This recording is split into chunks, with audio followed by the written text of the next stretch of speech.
Bonsoir, vous êtes correspondante pour France 24. Le premier à s'être réjoui de ce déblocage, c'est évidemment Joe Biden.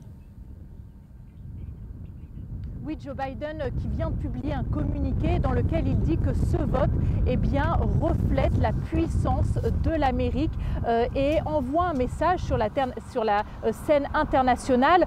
Joe Biden qui ces derniers mois a vraiment mis la pression sur les élus des deux bords pour qu'un vote ait lieu. Donc ce vote, c'est vraiment l'aboutissement d'un feuilleton qui a tenu Washington et les alliés des États-Unis en haleine.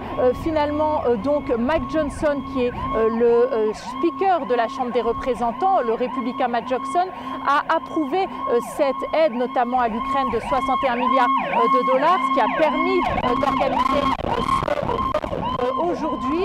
Mike Johnson, qui a notamment, dans un discours empreint d'émotion, dit « Je préfère envoyer des munitions à l'Ukraine qu'envoyer nos garçons se battre ». Mais Mike Johnson lui-même risque son poste parce qu'il y a certains élus ultra-conservateurs, notamment les Trumpistes, qui étaient opposés à cette aide apportée à plusieurs pays étrangers, notamment à l'Ukraine. Et donc certains ont assuré qu'ils allaient tout faire pour le destituer.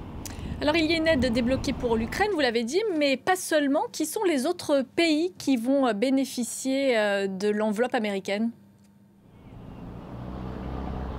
Oui, alors les autres pays qui vont bénéficier de cette enveloppe, il y a Israël et également Taïwan.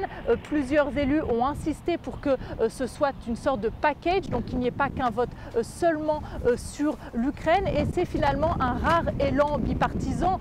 C'est très rare que les deux partis, ces temps-ci, s'accordent sur quelque chose. C'est pour ça que ce vote est d'autant plus historique. D'ailleurs, Joe Biden, dans son communiqué, a vraiment souligné le caractère bipartisan de ce vote. Il a dit et donc vraiment qu'il fallait envoyer un message au monde et l'aide à l'Ukraine était d'autant plus urgente qu'il y a quelques jours, le directeur de la CIA a déclaré que si l'Ukraine n'obtenait pas une aide rapidement, une nouvelle aide de la part des États-Unis, les Ukrainiens risquaient de perdre sur le champ de bataille d'ici la fin de l'année 2024.